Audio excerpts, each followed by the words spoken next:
Good morning, namaste, hola, bonjour, and marhaban. This is Namya Joshi, your host for the day. Welcome to the fifth episode of the podcast, Each One Teach 10, an amazing world of STEM, an inspiring venture where we will be discussing that STEM is part of every day for every kid. We all will learn together how to build a STEM culture. So it's New Year tomorrow and let's cheer up today. So I have a very special guest with us, Dr. Bryan Sanders, Doctor of Education, a national board certified teacher, a Minecraft global mentor, career educator, and the list goes on. He holds a similar interest as me as he loves Shakespeare and skateboarding. It's amazing to know you, Dr. Bryan, and welcome to my podcast. So, how are you doing? Hi there. Thank you for having me. It's great to be here. I'm doing well. How are you today? I'm good. It's like my pleasure to have you here on my podcast. So, Okay, our thank audience you. are eagerly waiting. Thank you. Our audience are eagerly waiting to know more about you. So, could you please tell us about yourself? Sure. Well, you know what we should begin with. I want to hear about you and Shakespeare and skateboarding. I didn't know we had those two things in common as well. I just love Shakespeare because I've been interested in that since I was in grade six. I love to read all the plays, and we've done that in the class as well as the curriculum. But except that, I love to read that in my reading time and skateboarding. Now, not during this year because I couldn't go out, but in Right. the previous year and before that, I love to go on the footpath and go skateboarding on my skateboard. I love that a lot. That's so cool. Yeah, I've been skateboarding since I was probably a bit younger than you, and yeah, it's there's a lot of creativity in skateboarding too. And Yeah. and I think that's what draws me to that, as well as all the other things that I'm interested in that you listed that I'm doing, and the other things that we have in common with Minecraft and education and inventing things. But Yes. yeah, just yeah, the we'll have to do another podcast about Shakespeare and skateboarding, I suppose. But Sure, our sure. but our focus today, about trying to, I think, really, like, to sum it up quickly, is would be sort of rethinking or reinventing the classroom, reinventing school, thinking differently about the relationships that we have with learning. And I think that's what you and I are both doing, with all the work in creating things in Minecraft, and why we keep coming back for more. And there's just like there's no end. There's really, you could never ever be done. It just seems that there's, Yeah. right. And so that's so interesting that and this is what I think is fascinating about Minecraft as an educational tool, is that you and I are in completely different generations, and we're doing the same thing, and we're thinking the same kinds of thoughts, and we're excited every day about trying to figure out new ways to express ideas, or to explore and find out new ideas that we've never thought of. Yeah. And it's like a wintry cold morning here, and it's freezing cold now, but I'm all warmed up and ready for the discussion. It's an honor to speak to you. Dr. Bryan, you've done your research to educate youth, to pursue new ideas into the classroom, and to nurture the intellectuals. So, if you could tell us something about what you've done. Sure. You know, when I first started teaching, I was, gosh, now it's been 25 years. So I guess around 21, 22, 23 was my first full time teaching position in the high school level, teaching English, composition and writing and reading analysis, studying Shakespeare, of course, and all kinds of wonderful writers from different countries and time periods. And I sort of knew from the beginning, and maybe it was in part because I was young, but also I think in part because this is just how I think. This is sort of who I've been my whole life. Is that there are too many things that we ask students to do that have already been done before. And I was immediately drawn to looking for ways that students could express their own ideas or search for their own ideas within what it was that we were trying to teach.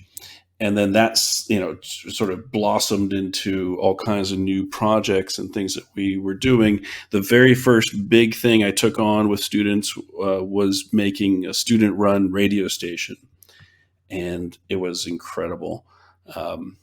So, that, I guess it's hard for me to sum it up, but like, I think there's so many things that I have taken on, even if it's just like a simple assignment, just trying to change it in such a way so that it wasn't so cookie cutter, so standardized, and try to find more ways to draw in what students were actually thinking and talking about into some of the things that I was asking them to do and to grow and to stretch into doing. It would have their voice and the things that they were inquiring about the world. I don't know if does that help answer your question? I hope so. Yeah, you sharing your ideas, and it's like so good to listen to you, Dr. Bryan. I'm actually learning a lot from you.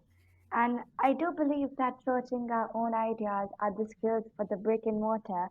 You're writing about Minecraft, and I've read your post on Twitter about constructivism in the classroom and how computers fit into that or how have been excluded.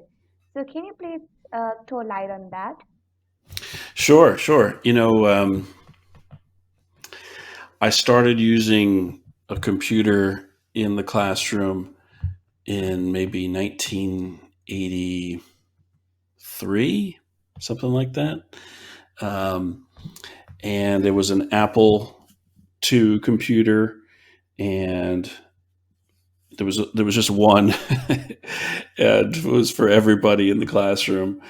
And that was, it was exciting, but it was also kind of strange. And there was like this notion that something different at school would happen if you used the computer in the classroom, but no one really knew what to do. No one, not even the teachers, and so if you look at what's happening today, it's so different. In terms of the number of computers that are often in classrooms and the number of teachers that are trying to figure out ways. But I would say that there's still a lot in common with that early beginning of people aren't quite sure what to do with computers in the classroom. And I think, unfortunately, that's still true in a lot of cases. And so this is some of the things that I've been researching and trying to write about and trying to help change, because there's this great opportunity that, like if you think about your work with Minecraft and, the things that you can create and come up with or explore and think about when you're putting your brain next to the brain of the computer and you're working together. People didn't really think like that when we were first introduced to the computer in the classroom in the 1980s. Mostly what people would do is that teachers, and, no fault of their own, but it was just sort of like the way it was, that, the school maybe would buy some software. Most famously, people would have Oregon Trail or Where in the World is Carmen Sandiego, or, Typing Blaster and Math Blaster, things like this, and there was some great software written and some really fun sort of legacy, iconic, culturally, changing, culturally important, they give you a language to talk about like that period of time. Like, you talk to anyone in my age group, you talk about Oregon Trail and everybody knows what you're talking about, because most people have experienced it from elementary school. But what did it get us? Like we just answered a bunch of questions and tried to, move along the trail, but we didn't really use the computer. like what you're doing using a computer, like what you're building, what you're constructing in a three-dimensional world, and and trying to explore different solutions to engineering problems, trying to explore different possibilities in bringing energy and fresh water to places that don't have it so easily, right? And try to brainstorm how you could do that with Minecraft is far more constructive and productive, right? In terms of thinking, Yeah. but versus looking for Carmen San Diego and answering a couple ABCD questions, which one is the right answer? You're not really using a computer. You're kind of playing a game, or you're sort of working through a little set of data that's in the software. And so this has been my big focus for the last number of years in becoming Dr. Bryan Sanders. I've been writing about this a lot and researching this all the time and trying to help talk about and give people the language to think about that the computer is this brain that we're supposed to be working with. It has this great processing capability that we're missing out on if we're simply taking a software program that somebody else wrote and just sort of going step by step through whatever information is in the database in that software program. That's not really using a computer to expand your mind or to change the world or to think differently. So, and there are plenty of people who've been thinking and writing and talking about this, and I'm just sort of adding my voice, but I guess ultimately where I'm trying to come across as a little bit different with it is that I've spent, I continue to spend my time in the classroom. Like I never gave that up. And so I'm always trying to actually put this into action. And, I'm not just a researcher or a writer who doesn't work in the classroom. I do both. And as a result of that, I think I have a different perspective on what students are thinking about today because I'm working with them today. And that changes every year. And the students are always thinking about different things every year as the world changes and ideas change.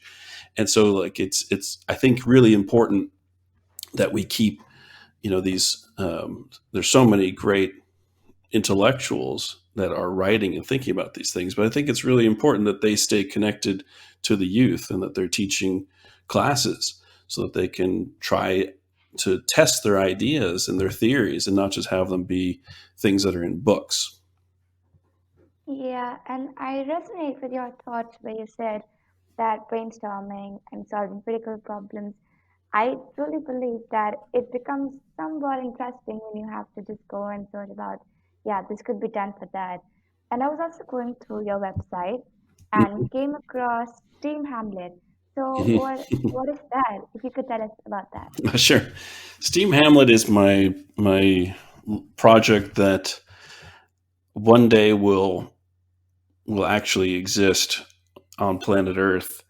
The idea is that we've fractured the classroom, we've fractured the content areas, and particularly when students reach a certain age, out of in the United States of America, there's the kindergarten through or preschool through sixth grade or fifth grade as elementary school, and then once you go into sixth grade, then things change a bit in a secondary school, and all the way up through 12th grade before college or university. And so that 6 to 12 experience is often where students go from one class to the next, and you have like 40 minutes or 50 minutes of history, and then maybe you'll get art, and then maybe you'll get math, and then and you're going to break everything up so you learn all of these specific content areas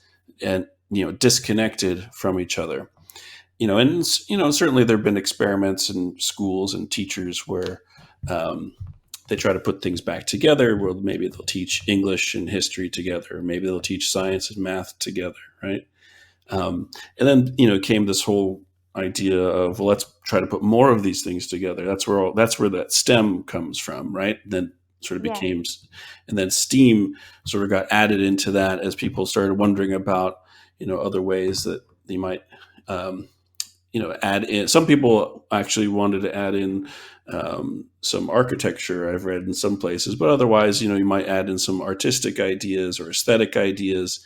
I've heard a lot of different things. I've heard of stream, even adding in, ideas about reflection for that R. But if you look at science and technology and engineering and mathematics, then it already sort of made me wonder, well, where are the other subject areas? And like, once you put all these together, and like, what happens if you put the other ones together too?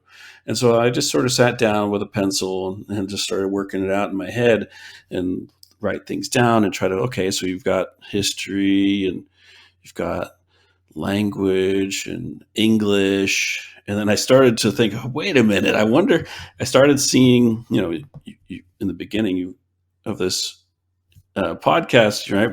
We talked about Shakespeare briefly. Hamlet's my favorite play. I'm always thinking about Hamlet. So of course, what does my brain do? Think, hey, wait a minute, I think I can spell Hamlet.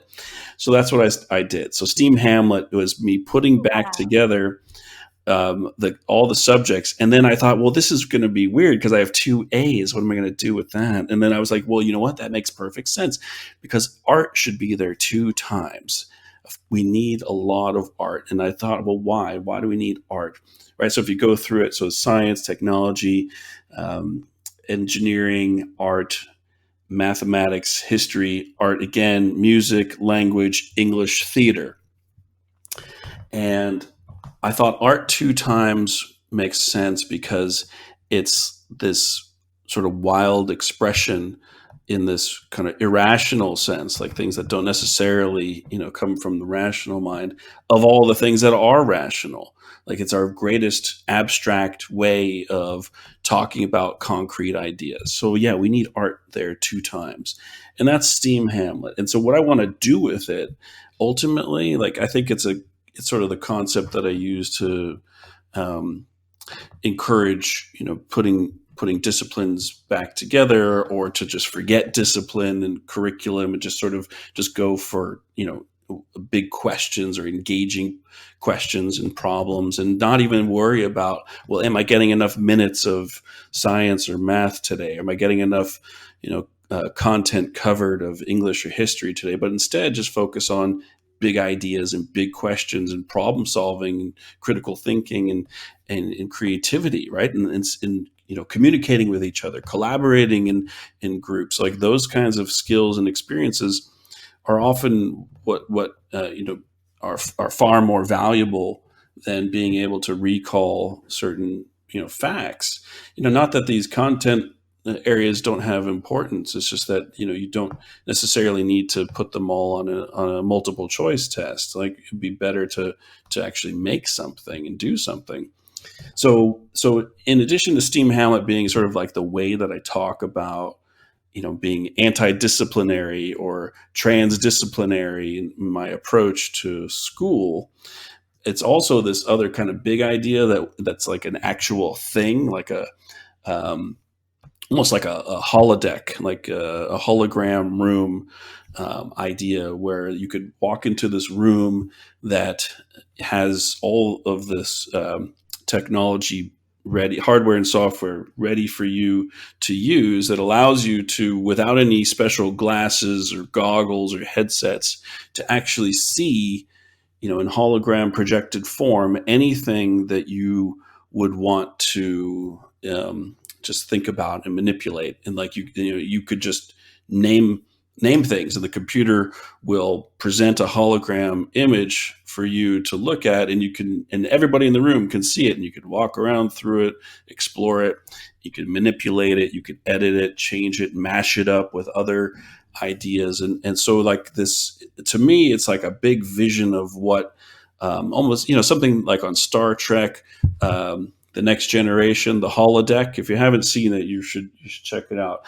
It I'll like check it it's out for sure. yeah, it's really cool, and it's something like that, but used for school, using it for learning, using it for exploring ideas, and to have students be in a space where they can, do things differently and see them differently, without any pressure of a test or a paper, an exam, just because it's like it's an open library and an open creation space where you can bring anything that's ever been recorded in human history and you could see it.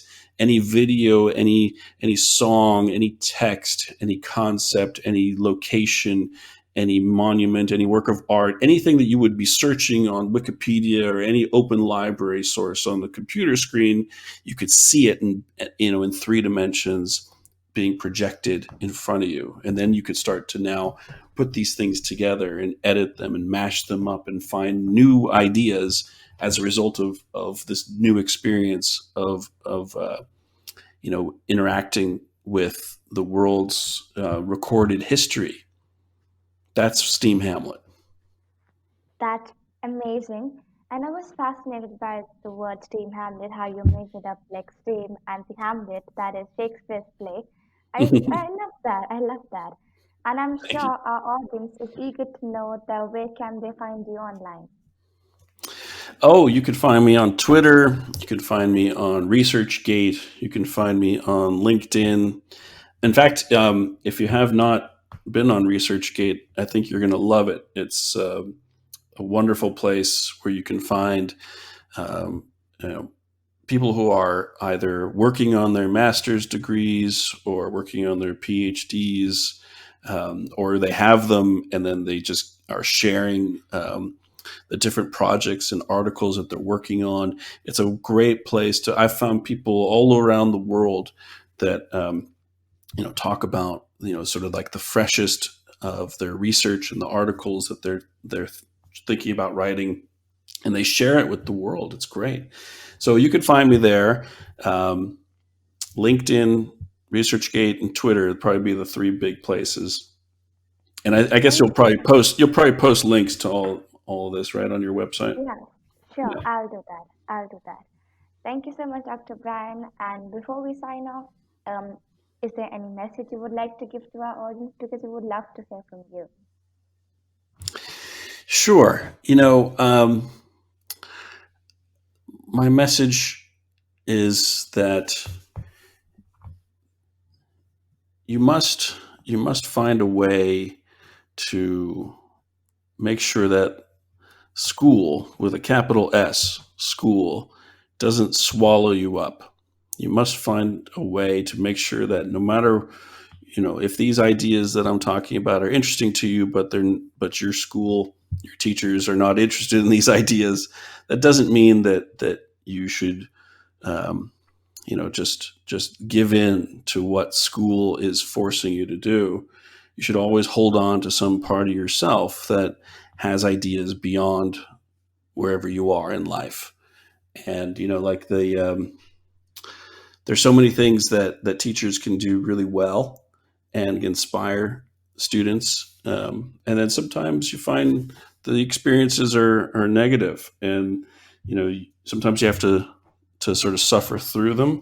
But if you just hold on to some part of yourself that sees beyond wherever you are, you'll always come out ahead. Thank you so much, Dr. Bryan. You stated correct that we have not yet fully harnessed what teachers and students can do with computers as part of the teaching and learning cycle.